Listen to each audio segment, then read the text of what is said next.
ہو جاؤ، اللہ کا نام لے کے جاگو، تمہارا نیند کا دورانیہ بھی ذکر بن جائے گا، خاتون کا آٹا گوندنا ذکر بن جائے گا، جھاڑو دینا ذکر بن جائے گا، برتن دھونا ذکر بن جائے گا، بچے کو دودھ پلانا ذکر بن جائے گا۔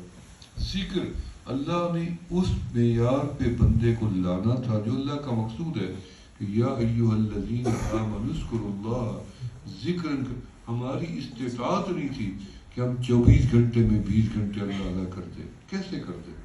20 گھنٹے نماز پڑھتے، کیسے پڑھتے؟ 20 گھنٹے قرآن پڑھتے، کیسے پڑھتے؟ اس کے لیے طہارت شرط تھی، نماز کے لیے قبلہ رو ہونا شرط تھی، نماز کے لیے بدن کا پاک ہونا شرط تھی، کعبہ طواف کے لیے کعبے کی شرط تھی، وضو کا ہونا، پاک ہونا۔ تو اللہ تعالیٰ نے اس کے لیے ہر دین کے کام کو ذکر بنا دیا۔ پاک ہے بدن تب بھی تم نے اللہ کا نام لیا، ذکر ہو جائے گا۔ بدن ناپاک ہے، اللہ کا نام لیا، ذکر ہو جائے گا۔ حتیٰ کہ بیت الخلاء میں ہم جاتے ہیں تو تسبیح کر کے اندر جاتے ہیں، یعنی دعا مانگ کے جاتے ہیں نا، وہ جیسے واپس نکلتے ہیں فوراً اللہ کا نام لیتے ہیں۔ تو یہ دورانیہ جو ہمارا بیکار جا رہا تھا وہ بھی رب نے کارآمد بنا دیا۔ تو فرمائے یا ایھا الذین آمنوا، سب سے بڑی ہستی کائنات کے اندر آمنہ کے لال تھے، ان سے بڑا کائنات میں کوئی ذاکر نہیں آیا۔ آپ جب سو جاتے تھے آپ کے قلب اطہر سے اللہ اللہ کی آوازیں آتی تھی۔ سید عائشہ صدیقہ رضی اللہ تعالیٰ ام المومنین فرماتی ہیں کہ جب آپ سو جاتے تو آپ کے قلب اطہر سے ایسے آواز آتی تھی جیسے ہنڈیا میں پانی پڑ۔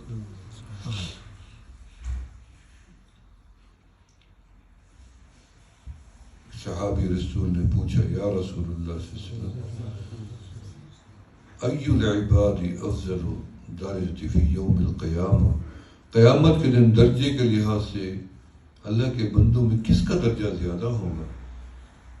میرے آقا علیہ الصلوۃ والسلام مخبر صادق تھے، آپ نے فرمایا الذاکرون اللہ کثیرا، دنیا میں کثرت کے ساتھ رب کو یاد کریں گے ان کا درجہ سب سے اونچا ہو جائے گا۔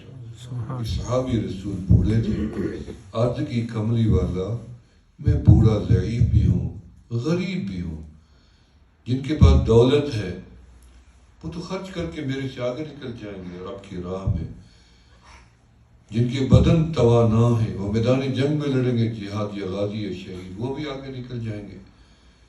جو صحت مند ہیں عبادت کریں گے، راتوں کو جاگیں گے، روزے رکھیں گے، وہ بھی آگے نکل جائیں گے۔ میں تو ان سب سے پیچھے رہ جاؤں گا۔ مجھے تو کوئی ایسا عمل بتائے جو بالکل ہلکا ہو جائے اور اجر مجھے ان کے برابر ملے۔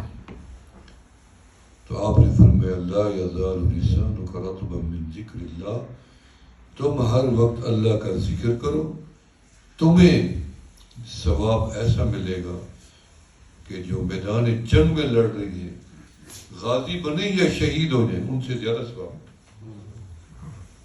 پہاڑوں کے برابر خزانے رب کی راہ میں لٹائیں۔ تمہیں اصل بات نیت کی ہے۔ میں نے کتاب میں پڑھا کہ ہر بندے کو رب نے ایک مقام دینا ہے دنیا